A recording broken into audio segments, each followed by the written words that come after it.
What he was talking about. And living on the floor with a sheet and a pillow, that's all I had. And I met a couple from England that it was a late honeymoon for them at Faye and Yvonne. And 3 days in a row we ran into each other.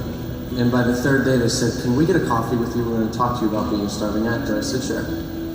And during the coffee he said, "Do you mind if we stay at your place tonight?" Yeah, okay. They said, "We want to blog back home about an actor." Sure. Well, they saw how I lived and said, "You can't live like this." They took me to IKEA, bought me a storage bin for my clothes and an air mattress. They didn't know how long it would last. And the next day, I was supposed to go to work at a restaurant I worked at where your money in LA doesn't pay your bills, I'll tell you that. So I didn't go, he didn't know it.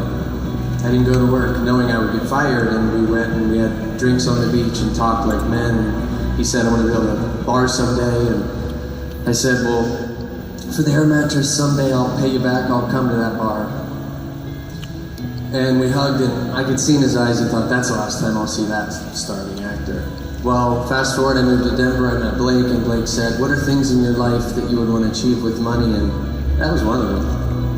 Fast forward 7 years later, and this was just the end of last year. A guy named Sean McKelney on my team, who doesn't have a car, said he was going to bike and hike 300 miles for his challenge. I thought, if he can do that, I'm a millionaire. I can fly across the country to say thank you to someone. And I bought the tickets, I went downstairs, I said, "Sarah, we're going to England."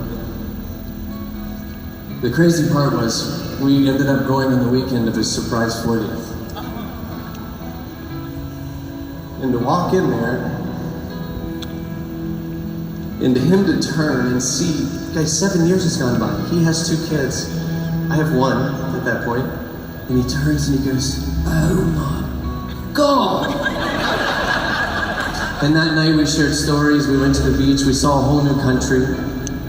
And there was a moment where we just looked at each other at his bar, having a drink that he named after me. And I said, "Thank you." He said, "No, thank you. Seeing what you did and what those guys back in the States did, all you Yankees," he said, "We're inspired." Imagine dropping 10K to go to another country, take your family, and say thank you to someone. You guys gotta live. Vi's life.